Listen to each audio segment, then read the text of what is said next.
चलो दोस्तों, नमस्कार। मैं मुकेश आपके चैनल में स्वागत करते हैं। आप बने रहेंगे मेरे साथ बस कुछ क्षण के लिए, कुछ पल के लिए, जो कुछ ही क्षण, कुछ ही पलों में कुछ बेहतर सवाल और परीक्षा से इम्पोर्टेंट सवाल हम आपको बताने का प्रयास करेंगे और जहाँ तक हो सकता है एकदम बढ़िया से समझ में आएगा। आप वीडियो के माध्यम से देखकर भी एकदम पूरी तरीके से आप समझ सकते हैं। ठीक है दोस्तों, तो चलो हम बताते हैं। एक सवाल और कुछ इम्पोर्टेंट बन जाता है। ठीक है, मैं सवाल तो बता रहा हूँ, लेकिन आप इसी के ज़रिए और भी सवाल आप समझ सकते हैं। जो सवाल सेम नहीं हो सकता, लेकिन कॉन्सेप्ट नहीं बदल सकता। इसके लिए आप पढ़ाई अच्छे से करना। एक क्वेश्चन है कि चीनी के मूल्य में 30% की वृद्धि हो गई। चलो भाई, चीनी की मूल्य में ये तो जायज़ है, वैसे भी हर चीज़ का दाम बढ़ रहा है। चीनी की मूल्य में कितना हो गया? वृद्धि हो गया। कितना है चीनी? 30%। 30% क्या हो गया? वृद्धि हो गया, अप हो गया। क्या हो गया? अप हो गया। 30% की वृद्धि हो जाने पर एक परिवार ने अपनी खपत कम कर दी। भाई, वृद्धि हो गई तो निश्चित है कि थोड़ा सा खपत कम कर दिया। ठीक, इसमें खपत अपरिवर्तित की बात नहीं हुआ। निश्चित है कि कोई चीज़ में वृद्धि होती है तो हमें खपत कम करना पड़ेगा, क्योंकि हमें अपनी इनकम देखकर ही काम करना होगा।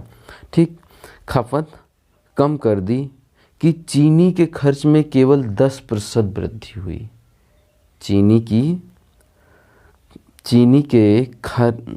खपत कम कर दी, जिससे चीनी के खर्च में 10% की वृद्धि हुई।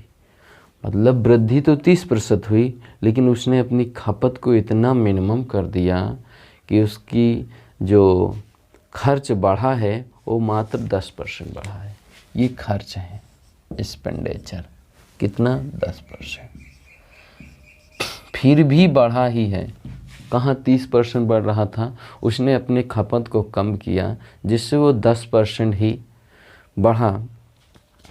और मूल्य की वृद्धि से पहले चीनी की खपत 39 kg थी। मूल्य वृद्धि से पहले उसकी खपत कितनी थी?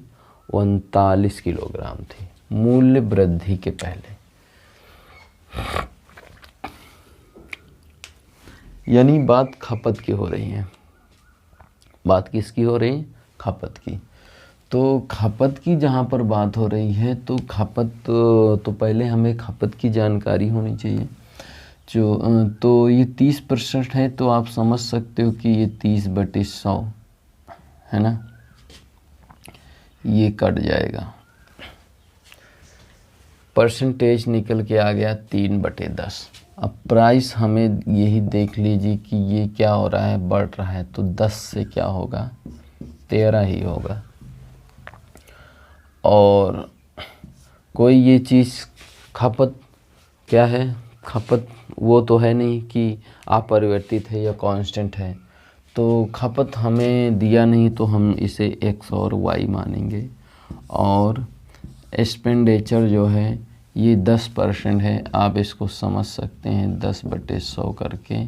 ठीक, ये 1/10 आएगा। तो ये 10 से 11 होगा ही होगा।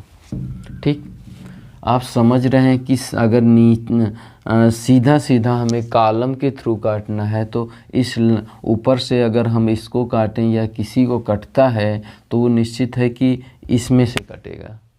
ठीक है, तो ये ऐसे कट रहा है, इस लाइन के नीचे से ही कॉलम टाइप कटेगा। ठीक है, क्योंकि वो क्रॉस गुणा होता है। ठीक, तो जो हमारा ई का मान बनेगा वो ये ऐसे मल्टीपल हो जाएगा।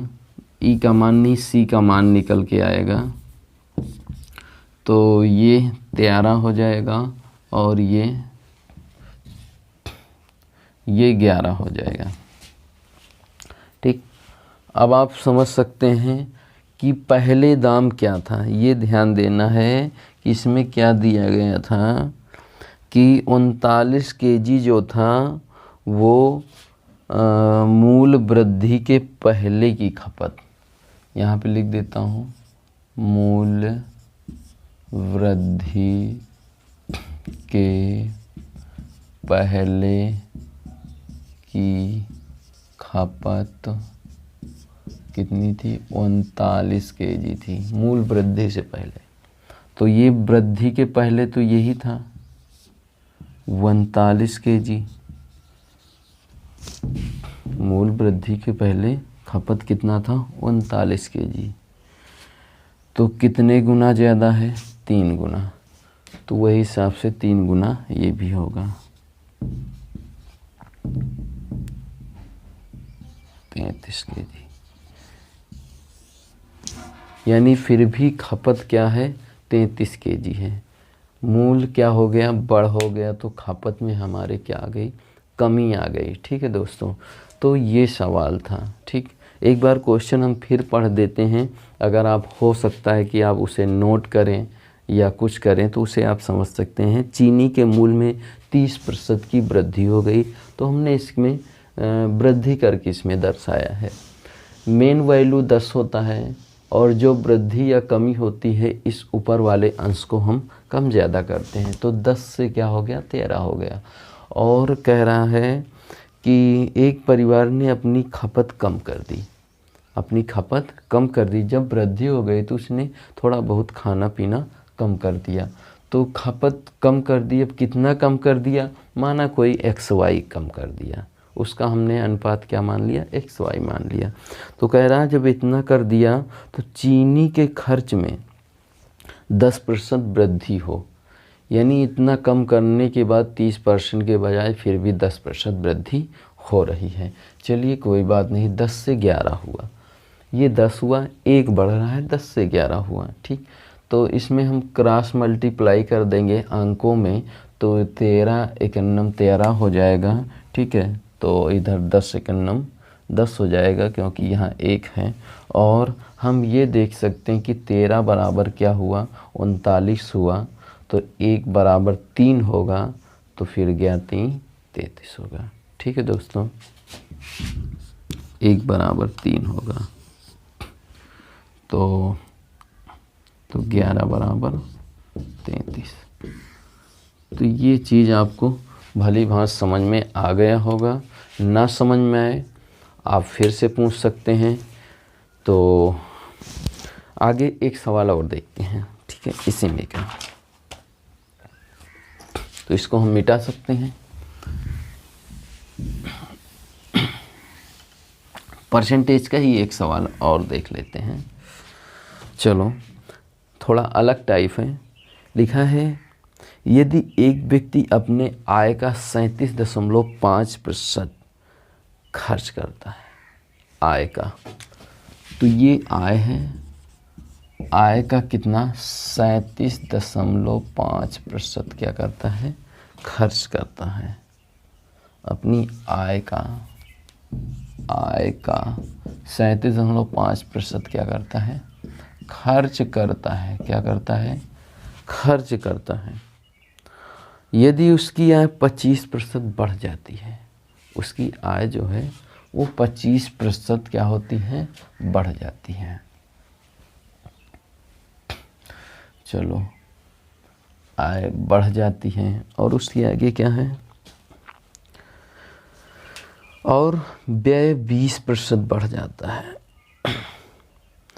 बढ़ जाता है, तो उसका बचत कितने प्रतिशत होगा?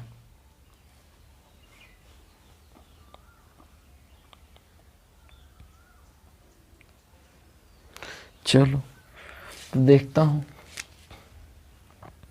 आय का इतना खर्च करता है, उसकी आय कितना है, फिर खर्च कितना करता है, तो बचाता कितना है, ये इसी में से सब पता चल जाएगा। 37.5% को हम क्या लिख सकते हैं? 3/8। ये आपको पता होना चाहिए पहले से ही। चाहो तो आप निकाल भी सकते हैं, 1/2 लिख कर इसको हल कर सकते हैं। 7 दूनी 14, 75/2 × 1/100। 25 3 और 25 2400, 4 2 8 हो गया ना। तो यही है। अब इसमें आप हल कर सकते हैं। मान लीजिए कि इनकम जो है वो 800 है, 2 जीरो मान लेते हैं, ठीक। और कह रहा है आय का खर्च करता है, ये हमारा खर्चा है। क्वेश्चन के अकॉर्डिंग आय में इतना बचत करता है तो वो बचत होगा। तो आय में इतना क्या करता है, खर्च करता है, ठीक है। तो ये खर्च है, एक्सपेंडिचर है, ठीक। स्पेंड करता है, 300 मान लीजिए खर्च करता है, तो बचाता कितना है, सेव कितना करता है, कितना बचाता है। अब आप समझ सकते हैं, आप इससे घटा के देख सकते हैं, 500, ठीक। इतना हो गया। अब इसमें फिर क्वेश्चन दोबारा फिर कुछ बोल रहा था कि यदि आय 25% बढ़ जाती है, इनकम उसकी 25% क्या हो जाती है, बढ़ जाती है। 25% का मतलब 1/4 होता है, ठीक। तो यदि हम 800 का कितना, अब 25% बढ़ जाती है कि इसका मतलब 5/4 हो जाता है। तो 800 का अगर हम 5/4 निकालेंगे तो कितना हो जाएगा, 4 दून 8, 1000 आ जाएगा। कितना आ जाएगा, 1000। दूसरा तरीका है, अगर यही 800 का कितना 25% बढ़ जाता है तो आप 125 बटे फिर 100 करेंगे, ठीक। ये भी सही है। 8 पंच 40, 5 दून 10, 8 पंच 40, 0 4, 8 दून 16, 0, ठीक। ये हो जाएगा। दोनों तरीका बिल्कुल सही है, ठीक है भाई। 1/4 आया, अगर उसमें बढ़ रहा है तो फिर 4 से क्या हो जाएगा, 5/4 हो जाएगा, ठीक। कोई दिक्कत नहीं। तो इसके बाद क्या बढ़ा, आय 25% बढ़ा और व्यय 20% बढ़ा। व्यय जो है, जो खर्च कर रहा है वो 20% बढ़ा। 20% बढ़ा मतलब 1/5। 20% बढ़ रहा है यानी 5 से 6/5 हो रहा है। कितना हो रहा है, 6। अभी तुम ही देख लिए, 300 का 6 बटे अगर हम 5 करेंगे, 5 छक्का 30 और 6 छंग 36, कितना हो जाएगा, 360, ठीक। इतना बड़ा। और फिर बचत की बात तो हमें कोई बात ही नहीं बताए तो ठीक है, नहीं तो हम खुद ही इसमें से घटा के बचत निकाल सकते हैं। 1000 से हम कितना दिख रहा है, 360 हम घटा देंगे, 0 4 6, 640 हमारा क्या होगा, बचत होगा। तो पूछ इसमें क्या रहा है, तो उसकी बचत कितने प्रतिशत होगी। अब हमें बचत निकालना है, बचत प्रतिशत। बचत प्रतिशत निकलेगा, बचत पर 640, उसकी इनकम क्या है 1000 इंटू 100, उसका बचत परसेंट आ जाएगा, ठीक है 64%। कितना आएगा, 64%। ये आंसर आपका होगा। एकदम सिंपल तरीके से आप सवाल लगा सकते हैं दोस्तों, ठीक है। तो आप नोट भी कर सकते हैं, उसमें आपको किसी भी प्रकार की प्रॉब्लम नहीं है।